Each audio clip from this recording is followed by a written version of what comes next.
Hello, I'm Nadine Smith, Executive Director for Equality Florida, the state's LGBTQ advocacy organization, and I want to introduce our interpreter for the evening, Kaylee Collins. Thank you all for joining us, and I encourage you that while you're watching now, please invite your friends and family to tune in. And even more importantly, I hope you'll also share your thoughts and your questions in the live stream on Equality Florida's Facebook page. When we began to envision this panel weeks ago, George Floyd was alive in Minneapolis. Tony McDade had not been shot by police in Tallahassee. We began the planning in the aftermath of Ahmaud Arbery's killing by white vigilantes just 2 hours over the Florida border. We'd organized an LGBTQ response in the aftermath of Trayvon Martin's murder, and the echoes were unmistakable. We also wanted to draw attention and outrage to the epidemic of Black transgender women being murdered, including 7 transgender women murdered in Florida in less than 2 years. And we wanted to ensure that when people say Black Lives Matter, and they should, that they truly meant all Black lives matter. And finally, with Pride Month approaching, we really wanted to reassert June as a commemoration of a street rebellion against hate violence and unchecked police brutality. We wanted to be one of the voices that said enough is enough, that the normalization of police brutality, so normal that the presence of video cameras did not save George Floyd, had to be challenged, and LGBT voices had to be part of challenging it.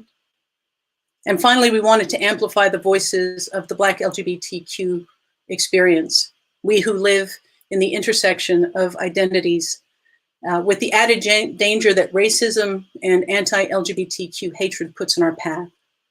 And now this conversation comes as people have taken to the streets, where the brutality that is a common occurrence in Black neighborhoods is now on display for the entire nation and the entire world. America is at a crossroads. In the words of demographer James Johnson, we are a country in a demographic convulsion, a nation increasingly of Black and brown people, young Black and brown people, and older white people.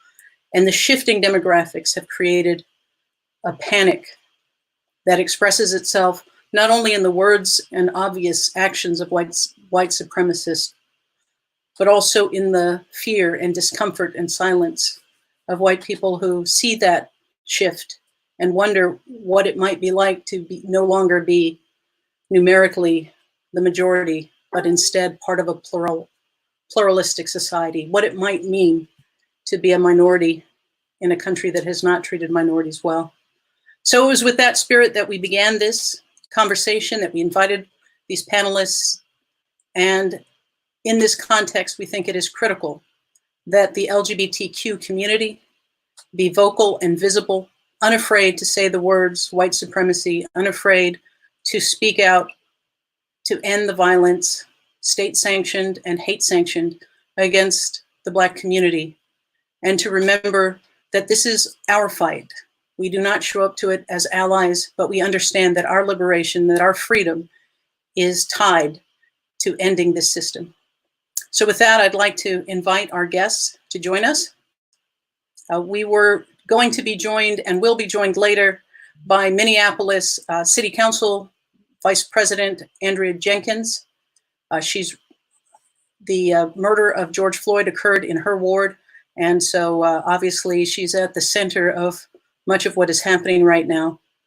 I'd also like to bring up Alphonso David, who is the president of HRC, Imani Rupert-Gordon, the executive director of the National Center for Lesbian Rights, and Michele Rayner, who is a civil rights attorney who has been at the forefront when these kinds of vigilante killings, this kind of police brutality occurs. She is one of those civil rights attorneys who gets the phone call. So obviously this is a week that has roiled the nation. And Alphonso, let me turn to you to share your thoughts on where we are, why it's important for us to collectively have issued this statement, and where we go from here. Well, thank you. Thank you, Nadine, for moderating us tonight, for your words of wisdom, for your commitment and your passion to justice and equality. Many people may not know this, but you've been in this movement for a very long time. And a lot of people owe a lot of debt of gratitude to you. And thank you for your leadership of Equality Florida. I also want to just say hi to my fellow panelists tonight. What do I think we're going through right now is an existential crisis in this country, where people are hopefully being put in a position where they are seeing beyond themselves. You know, I gave a speech in September of last year when I took over the Human Rights Campaign, and it was a call to action. And I asked people to really think about how they could see beyond themselves. Because if we are going to achieve liberation, if we're going to achieve equality and have that equality be sustainable, we have to see beyond ourselves. We have to care about issues that don't directly affect us. That is how we achieve equality. If we're pushing for policy solutions because they directly affect us. If we only care about legislation because it affects our family members. If we only push for specific initiatives because it affects people that we know or who we know, we will never get to that place where we achieve equality and have it be sustainable. Yes, we win pieces of legislation. Yes, we win cases in courts of law, but we need to get to a place collectively where we can achieve equality. In this past week and a half now, where the country has been reeling from the plight of Black people in this country, I am hopeful that this is an opportunity where people can indeed see beyond themselves. Thank you. Imani, what's your take on where we are and what's happening right now and our role in this? Good evening, everyone. Nadine, thank you so much for convening this and just for your leadership here. And hello to fellow panelists. It's an honor to be here. Honestly, I'm excited to talk about this subject because thinking about the intersection of LGBTQ identity and racial justice is a popular topic this week. It's a popular topic for some of us every week, and the complexities that come with experiencing discrimination at multiple levels. It's not novel. It's a reality that many of us navigate every day. And though intersectionality has become a buzzword, a catch-all for everything, we don't always do the best job of explaining what that is. To be intersectional isn't the understanding that it's hard when someone has multiple marginalized, underrepresented identities. Intersectionality is looking at the systems in place that were created for everyone to thrive and get to liberation. It's an intersectional fail when someone falls through the cracks or doesn't receive benefits or cannot properly access supports because the systems weren't created for them. And we're at this moment right now where collectively our communities are recognizing this and demanding justice at the same time. And this is what's going to happen when a community is consistently left out of systems that translate to other negative outcomes. And this has happened historically. So, right now it's all too common for us to see Black people killed by the people that have sworn to protect us.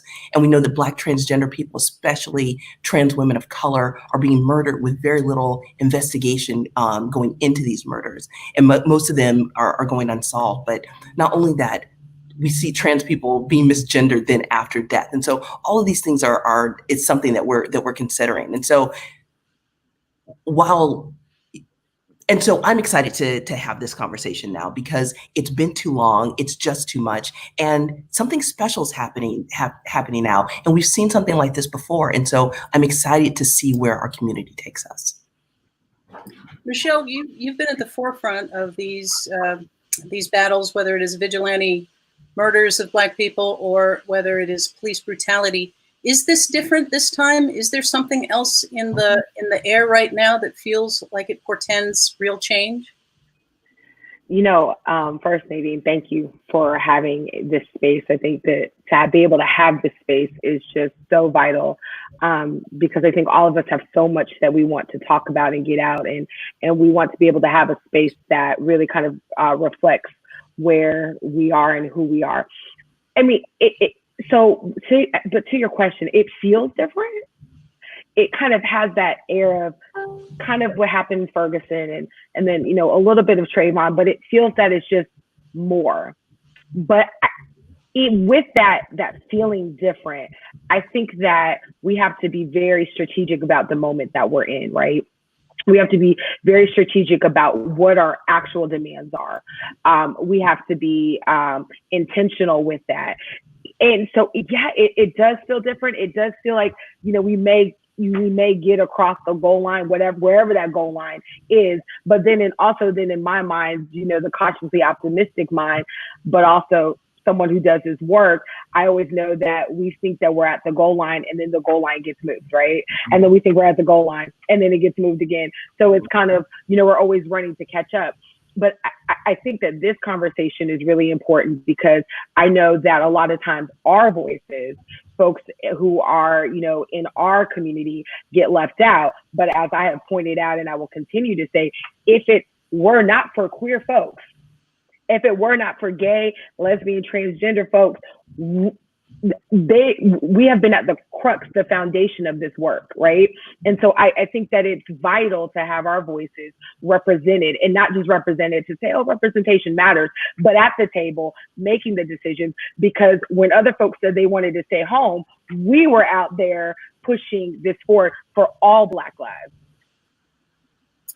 Thank you. And, you know, one of the things that we talk about a lot, you know, intersectionality has become something that people say, but it doesn't always get embodied in the work. There was a statement that was signed on by now hundreds of LGBT organizations. And basically that message was that the LGBTQ movement writ large has to make this central to the work, not a side dish, but to understand that rights mean nothing if you don't have the freedom to exercise them. And that Black LGBTQ people are not exempted from all of the obstacles that racism puts in our path. And in fact, we are disproportionately targets of that violence. We are disproportionately pulled into the criminal justice system.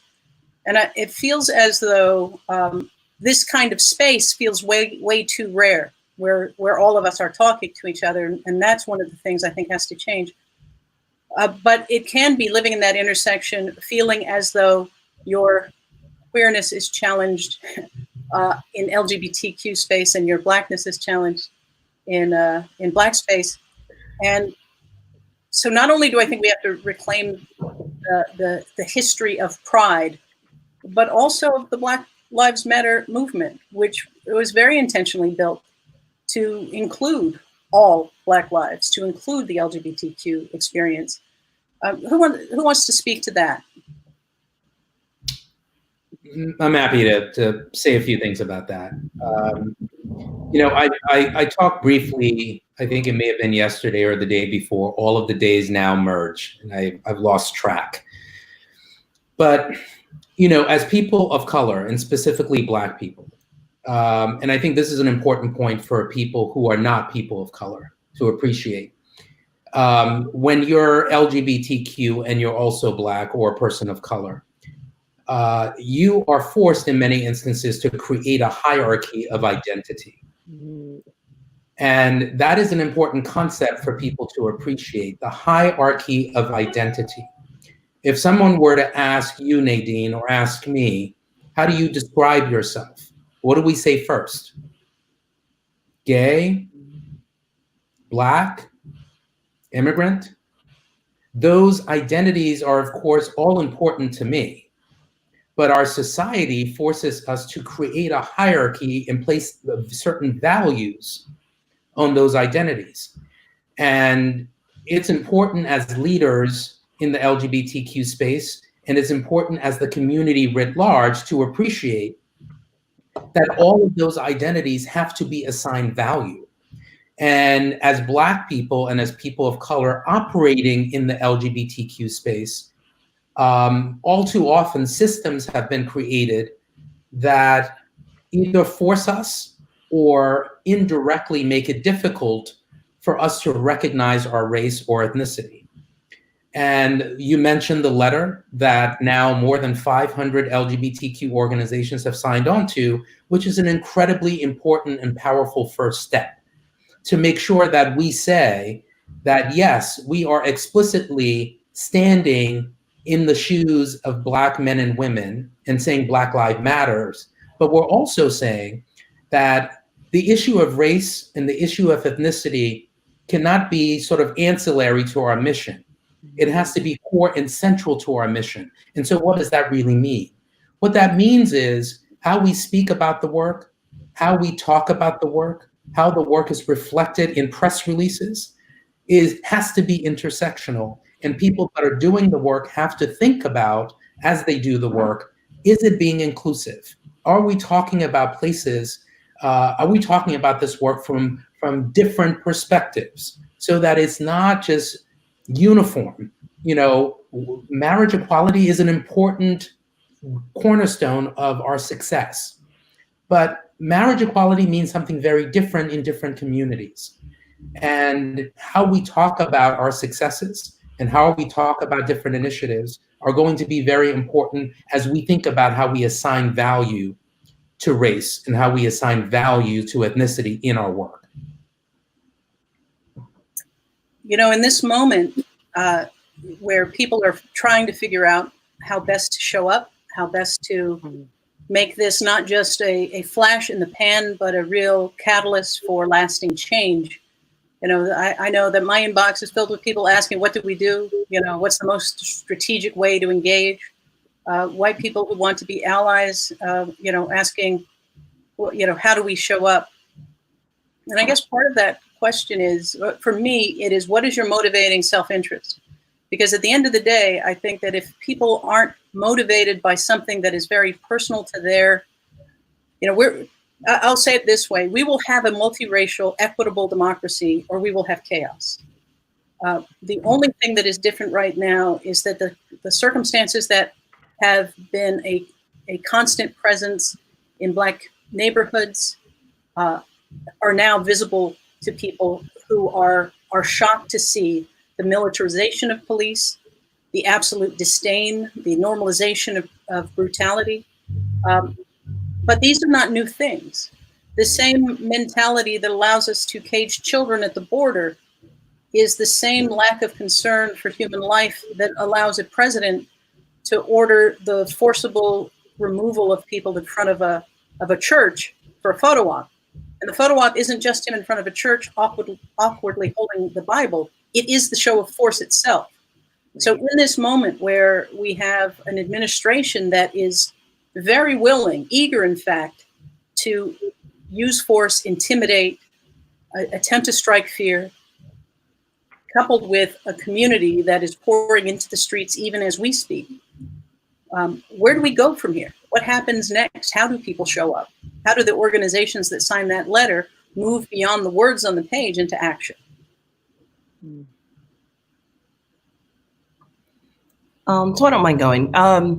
You know, I think it's important that we think about, you know, when we think about structural change, I know that we immediately go to representation, and representation is important and it can move us forward. But when we mistake presence for power, that leads us to trouble. What we can't do is have put a Black person or a trans person or a person with a disability or a woman or people with these intersecting identities in a position of leadership and thinking that that's going to be the answer. Having a liaison from a social identity is not going to be how we get to victory. And it only sets people up when these systems don't change. These hires can be a starting point, but we know that it has to be larger than that. We have to think about what is actually going to get us to structural change. We have to be thoughtful about how our systems are hurting people and who we're actually helping in the work that we're doing. And if anything is disproportionately impacting any of our communities, then that's a hint that something else is at play. There's something else we need to look at. If the criminalization of sex work is disproportionately locking up queer and trans people of color, then that's something that we need to examine. Or if Black and brown communities are having negative health outcomes, and those are exacerbated by our LGBTQ identities, and that's something we have to examine. What we have to do is make a commitment to ask these challenging questions, listen to the answers, believe the people that are saying them, and then be prepared to change. We have to know that sometimes we are going to be the first person we're going to be the first person, the first institution, the first organization to do something. And so there might not be a precedent for it, but that doesn't mean that it's wrong. In fact, that actually might mean that it's right. For some people, not including a formal education requirement on a job description would be unfathomable. But for some of us, we know that people with a lived experience are closer to the people we serve, and that's going to put our teams in a better place and better able to support folks.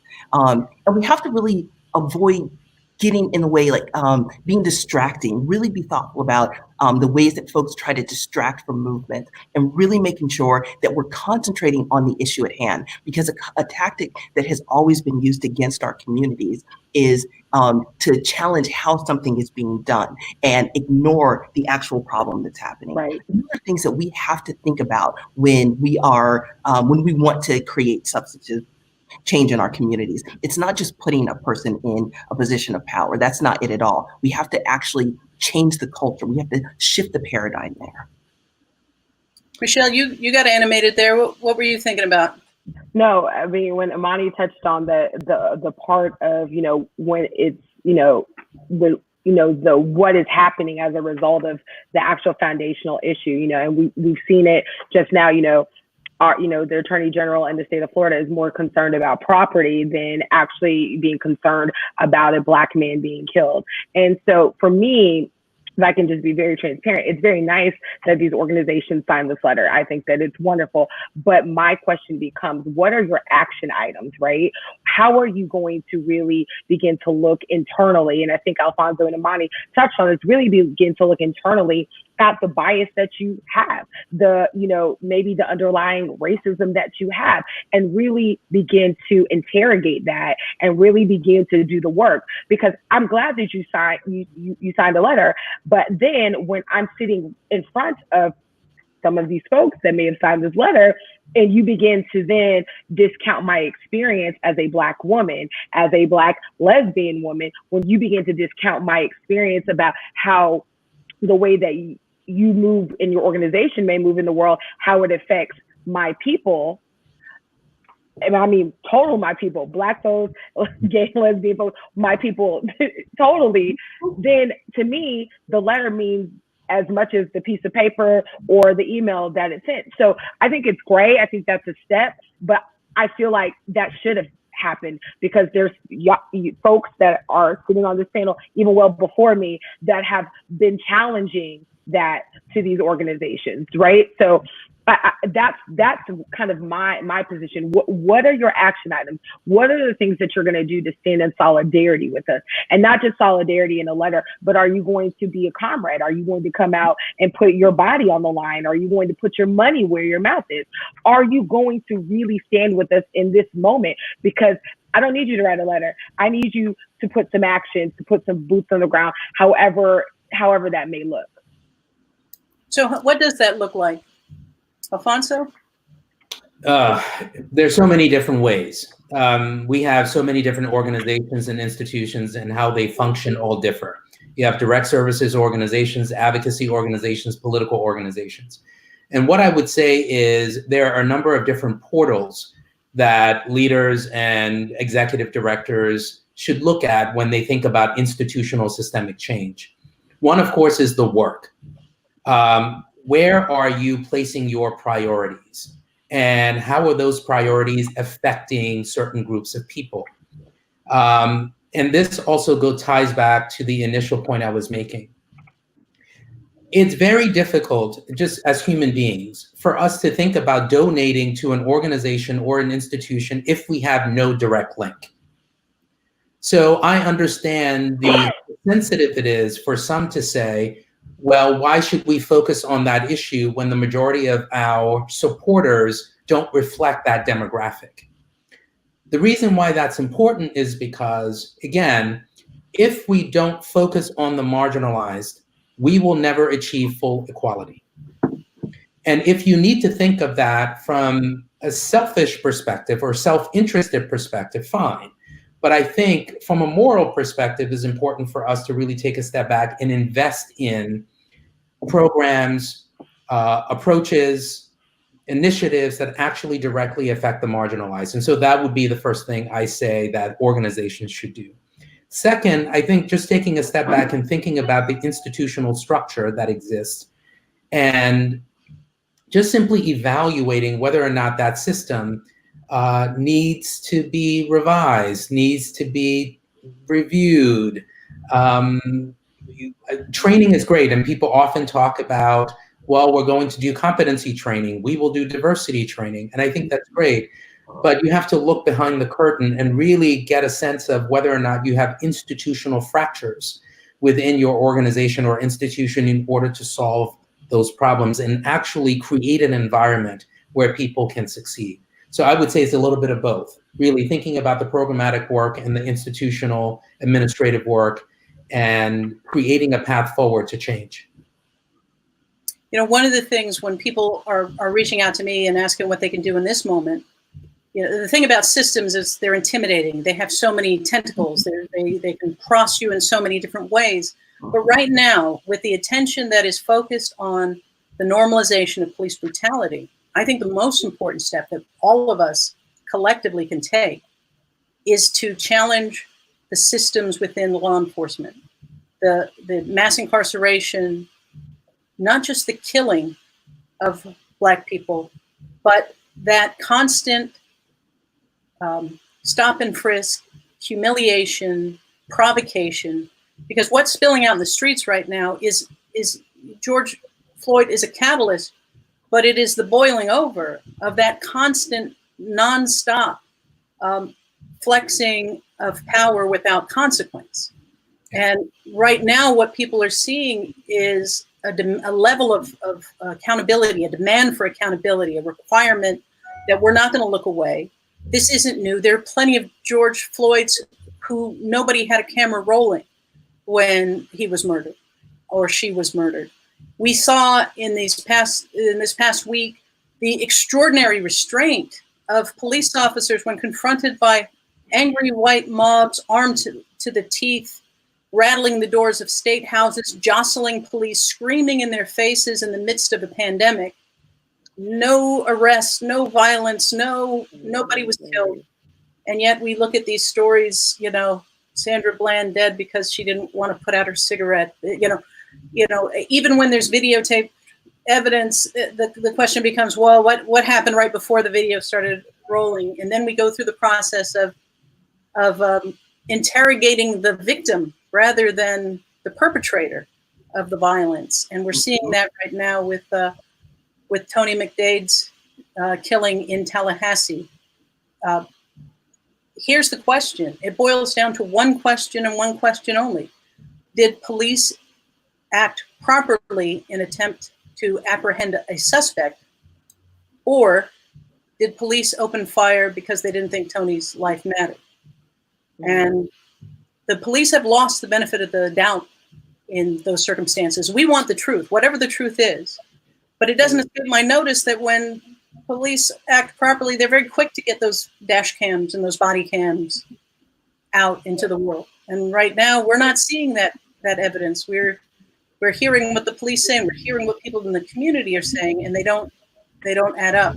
But all that matters is what happened when police arrived. Did they responsibly attempt to arrest a suspect, or did they simply open fire on a transmasculine Black person because it doesn't matter?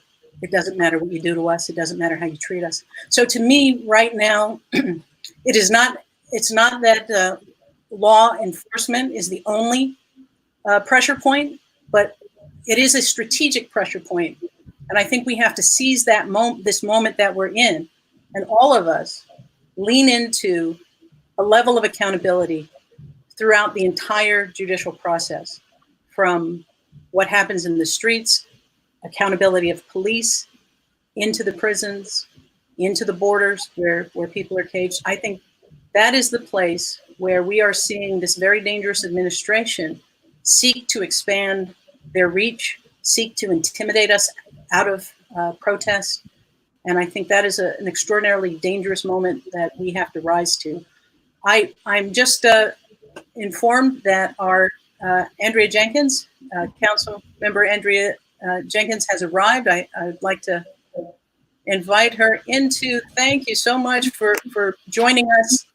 I know that you are right at the epicenter of everything, and we appreciate you making time to join this important conversation. We talked about intersectionality just a few minutes ago, and you literally sit at the intersection of this work as a woman, as a trans woman, as a city council member in the district, representing the district where George Floyd was murdered. Tell us what's going on. Indeed, on top of everything. So thank you for being here. Oh, wow. Hey, Nadine, Alphonso, Imani. Oh, my goodness. Good to see you. Hello, Michele and Kaylee. Hi. Wow. Everything is going on. The entire world, as for all of us, everyone who is tuned in, is flipped upside down.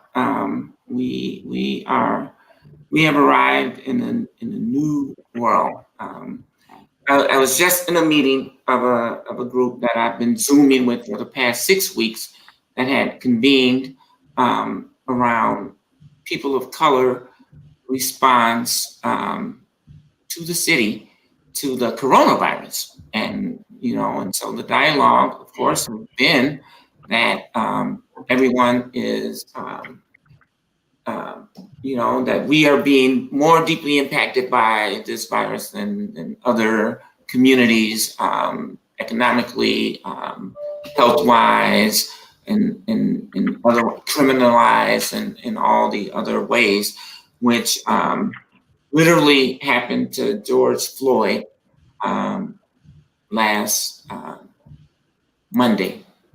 Seems like so long ago now. I know time is really distorted right now, isn't it? Absolutely. I want us to think about what has happened, what has transpired, because I mean, you all see the news, y'all know what's happening. I live 1 block away from the site of the murder.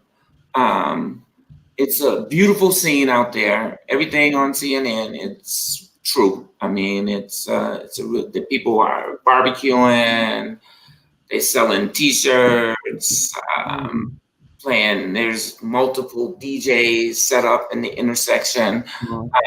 It's really kind of a beautiful thing, though. It has been disrupted by a few times by state violence, but we've been working hard to maintain a sacred space, a safe place for people to come and share their grief and mourn and just be with other people.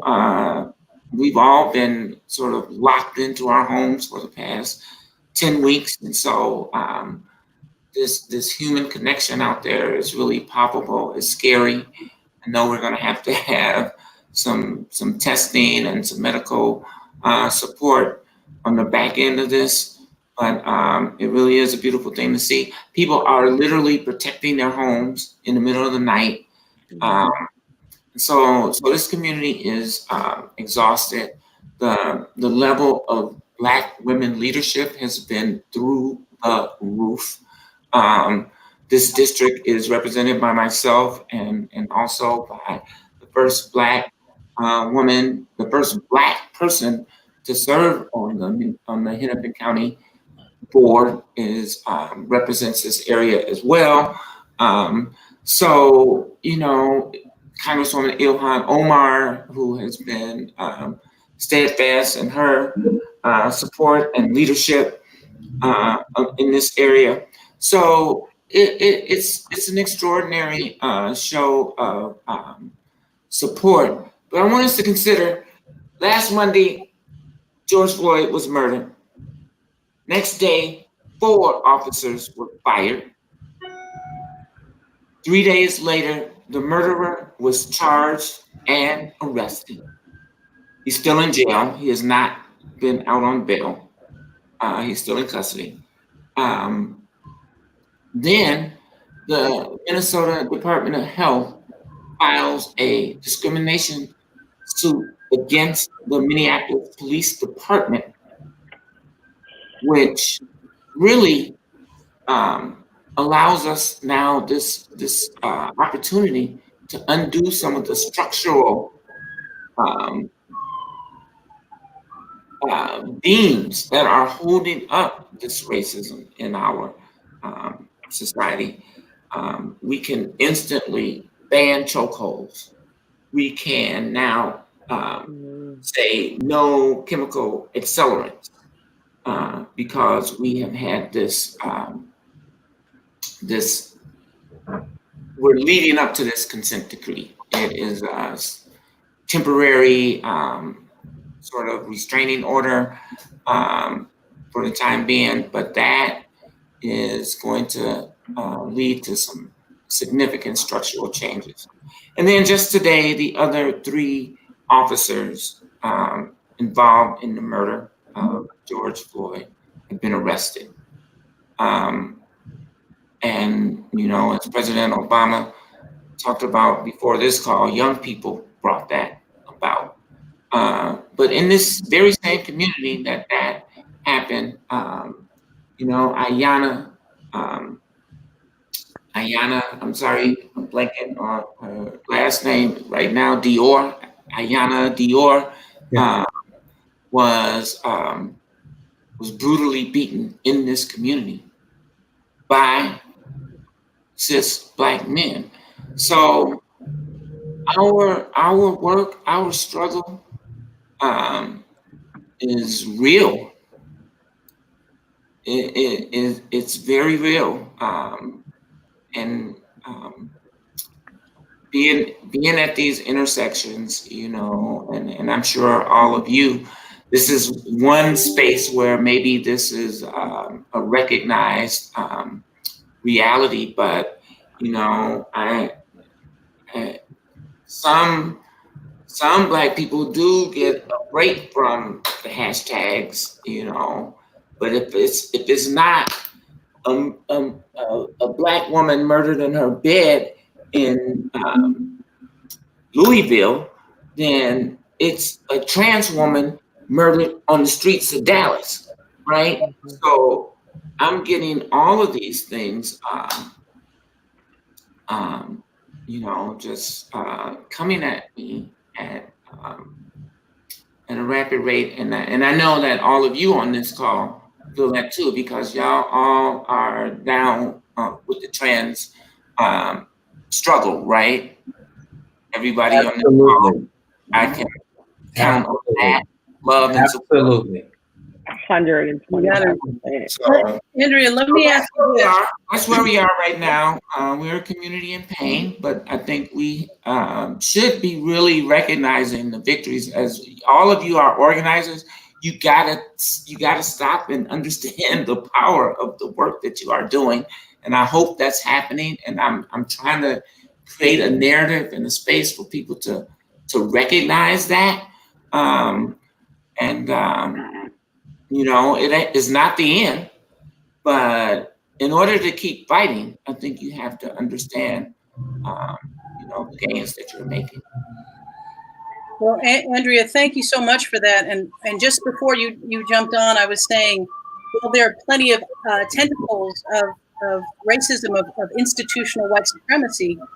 I think right now what we are seeing so very clearly is that in this moment, pushing back against the normalization of police brutality and the systemic racism within law enforcement, within the criminal justice system, are places where we can collectively lean in and make a difference. Without a doubt, there would be no arrests in the murder of George Floyd had it not been for the outpouring. There is certainly, you know, so we know that. I mean, I don't know. I was outraged as a public official. When I saw that video, I'm like, these people, and the mayor too, I gotta say, but the push from community is no doubt, none of these changes would be there without that activism. There's no question. So we've got to seize that. But you also hit on something that I do want the panel to talk to, which is this. For example, Michele, you were at the forefront of the McLaughlin case. You got the justice for that family that Trayvon Martin's family did not get. Mm-hmm.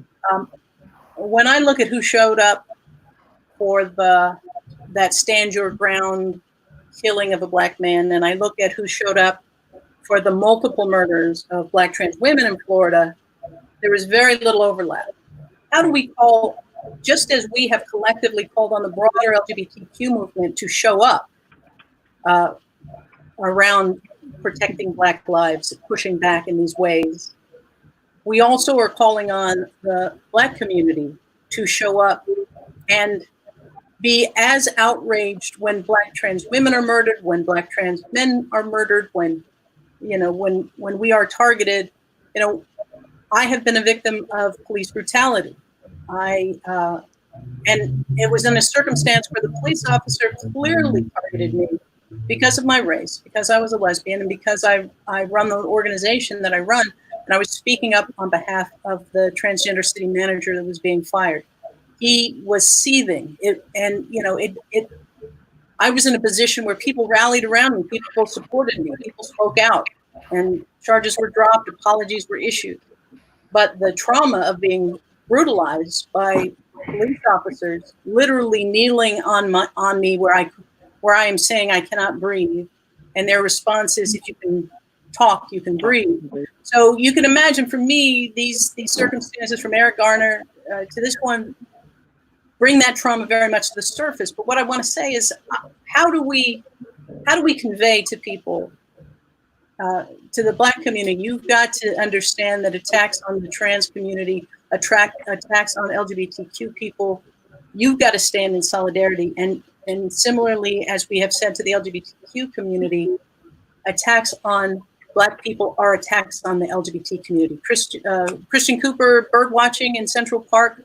Right. What's so chilling about that was not just that a white woman responded aggressively to him for asking her to leash her dog, but that she understood precisely how to weaponize her whiteness and Blackness, that she knew to perform as though she were terrified to maximize the danger to him.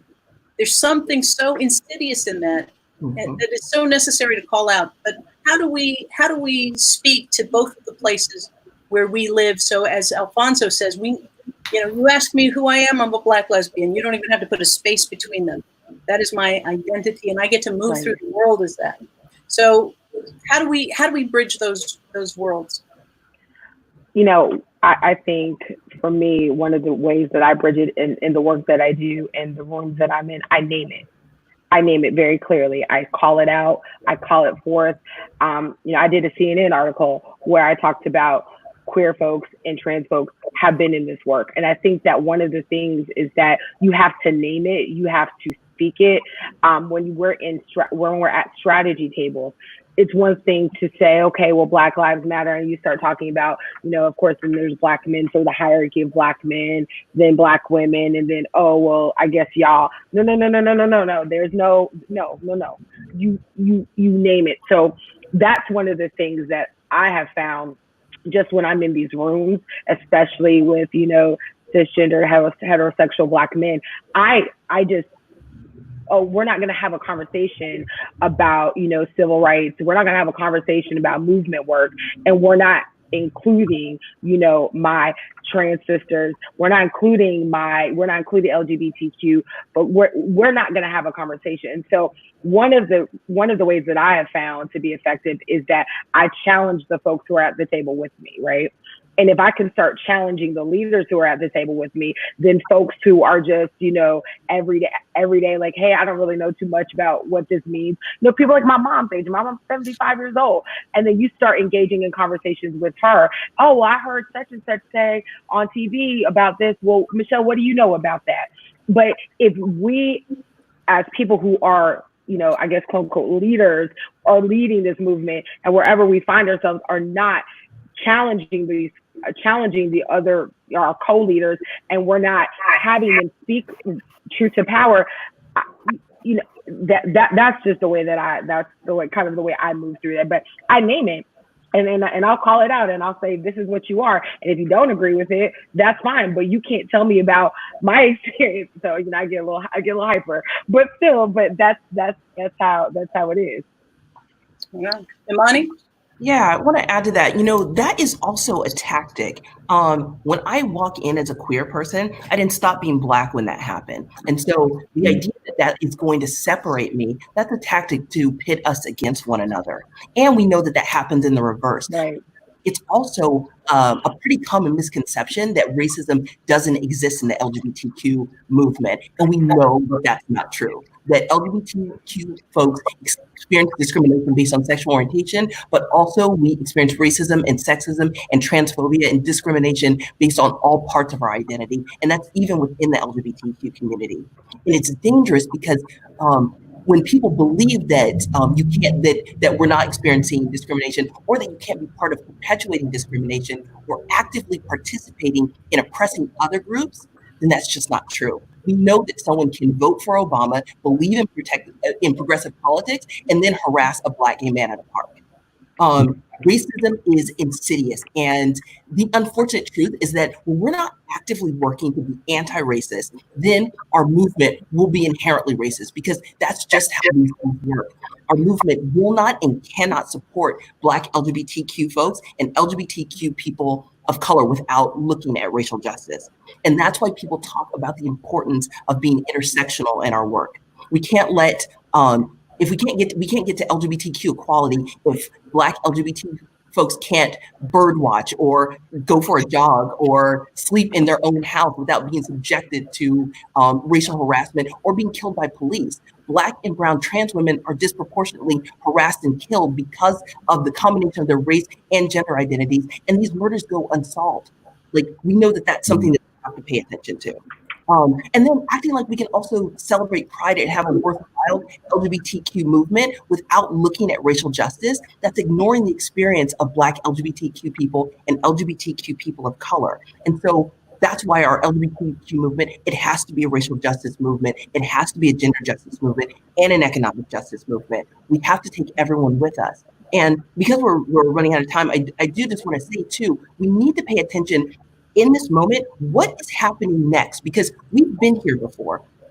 And we know that this is when focus groups start to happen, community forums start to happen, listening sessions start to happen. People are put in roles where they are a liaison to the community, and then nothing ever changes. And we want to make sure that that's not what we're letting happen. We have to make sure that we are looking at, there's a difference between having individual comfort. There's a difference between one person having a positive experience with a police officer and actual institutional structural change. And I want to make sure that we are paying attention to that when this happens, because there are going to be people on cameras like saying, this is a great experience I'm having with this person. And that's wonderful. But we need to look at, are we seeing these murders going down? Are we seeing the people that are institutionalized, people that are in prisons? Are we seeing those numbers going up or going down? Because if they're going up or they're staying the same, then nothing's changed. And we want to make sure that in this moment that we are looking at what happened, because we don't want to get bamboozled. We've been here before. So right. We're in an amazing spot. Folks are in the street, and nothing in this country has happened without people being in the streets. People have been in the streets, and that's how things end up in the courts. It doesn't go the other way around. And so when people try to use that tactic to say, oh, we should be doing something else, we want to remember that that's never gotten us anywhere, that this is the way to our victory. This has been the way to our equality. And so to really pay attention to what happens right now. Imani, you made me want to stand up and just go act like I'm in the church. Exactly. I was like, ooh, you made me want to stand up. I want to name. Nadine, can I just echo just briefly? In addition to what Michele and Imani said, because I think this is really important, and Andrea sort of alluded to this as well. As we are going through this process and we think about building these bridges, we have to think about how we can use our history to create our future. We need to think about how we use our history to create our future. I can tell you that, unfortunately, we need more people to understand that the LGBTQ civil rights movement was started by transgender women of color, and understand that we are in a position of power and access because of those women. They had the courage to fight when very few people did. And we need to understand that history and respect it in order to create a path forward to a future. Second, as we think about coalition building, many of us create coalitions outside of the LGBTQ community. When we create these coalitions, we have to show up intentionally prioritizing issues that affect marginalized communities within our community. And that means the transgender community. And if we have people doing that, we create a path for change. And then finally, we should talk about the numbers.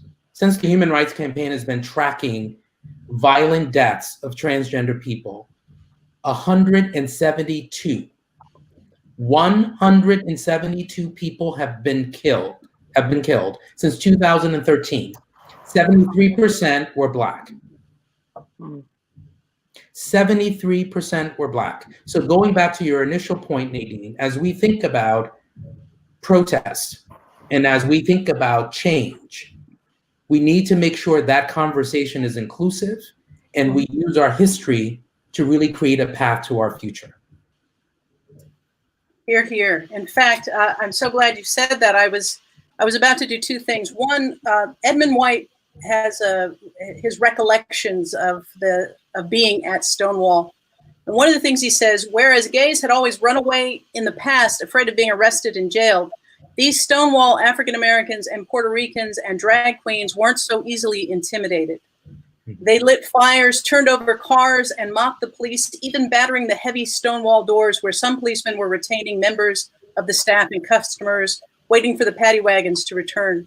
Now, I wanted to read that, and I also want to lift up the names of Patrice Concullers, Opal Tometi, and Alicia Garza as those who gave birth to the Black Lives Matter movement as an intentionally inclusive space, as a space that rejected the sexism and the heterosexism of too many Black institutions and leaders, and so we are benefiting from that leadership, and it hurts the work of dismantling racism to push the Bayard Rustin voices to the back, to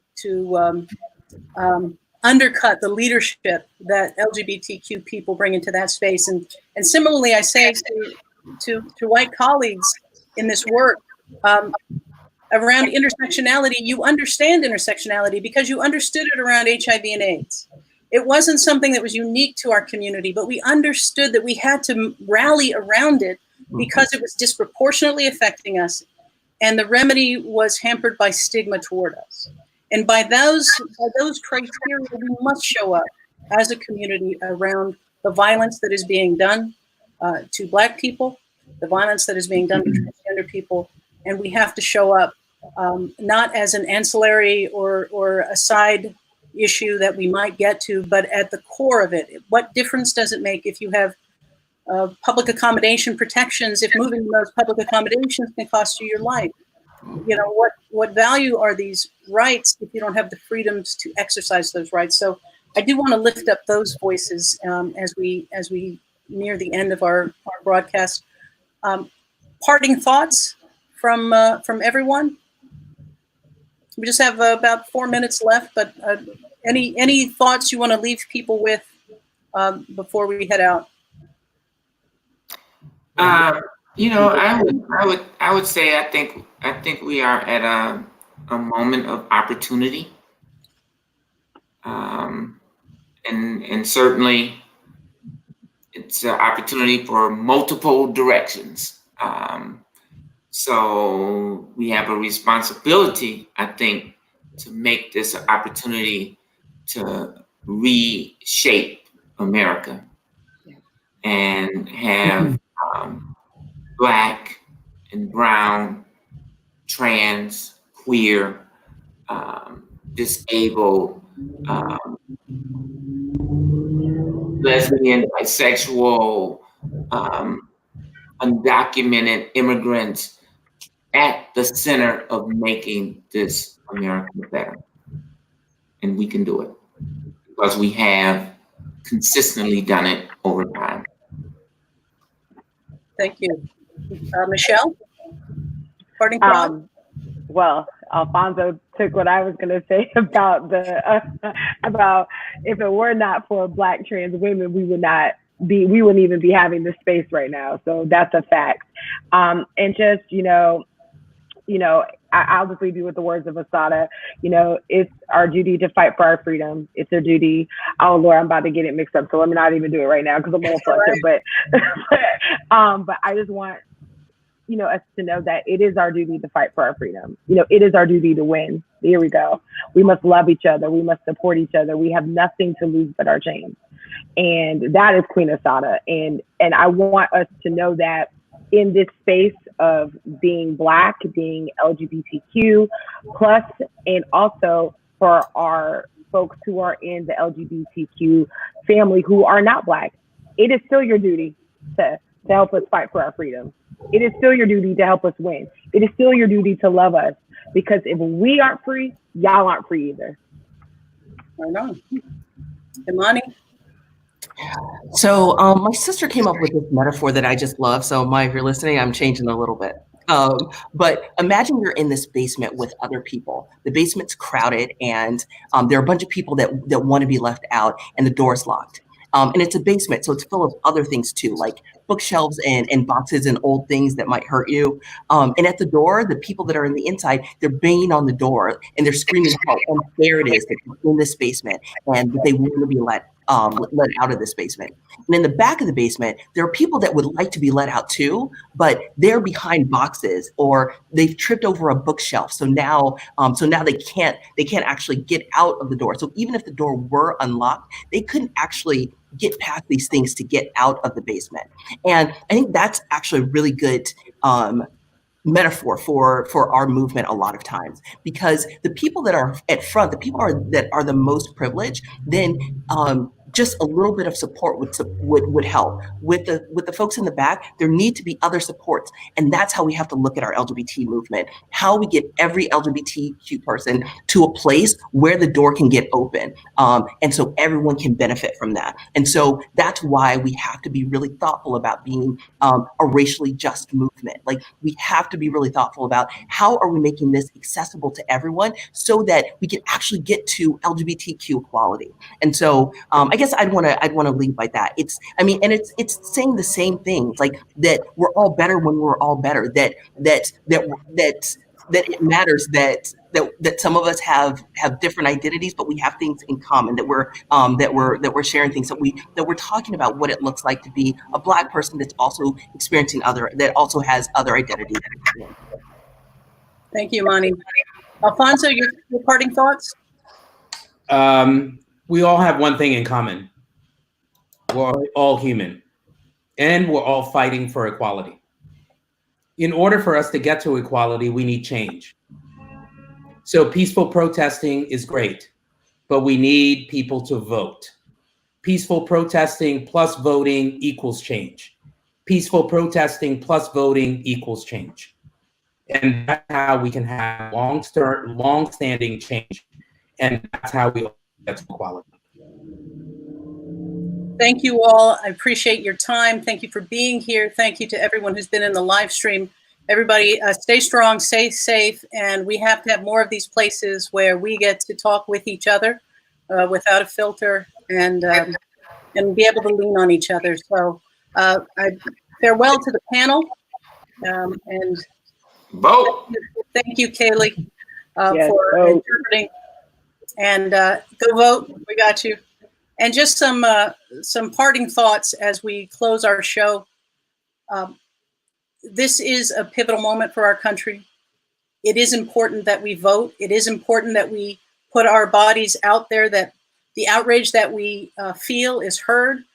And I want to encourage people at this moment, you have the power to contact local law enforcement and ask them what they are doing to make sure what happened to George Floyd never happens.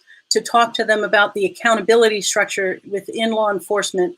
In Fort Lauderdale, the police officer who, in front of other officers with cameras rolling, slammed a woman to the ground who was on her knees with her hands up. He did it because it had been normalized to him. And what was different on this day is he got called out by other police officers.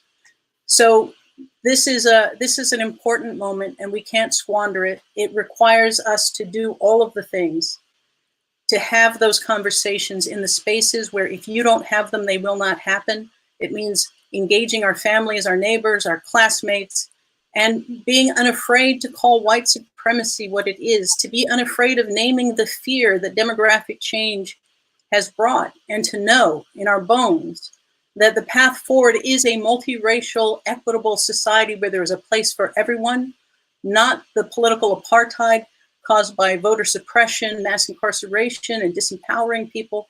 That path leads to chaos. That path will take this entire country down. We will have an equitable, multiracial future, or we will not exist. And so I thank everybody for joining this conversation. I hope that it is the beginning of many conversations. All of our rights are inextricably linked. You cannot fight for partial justice. You have to fight for full justice. And I thank everyone who has signed on to be part of that work. Thank you very much.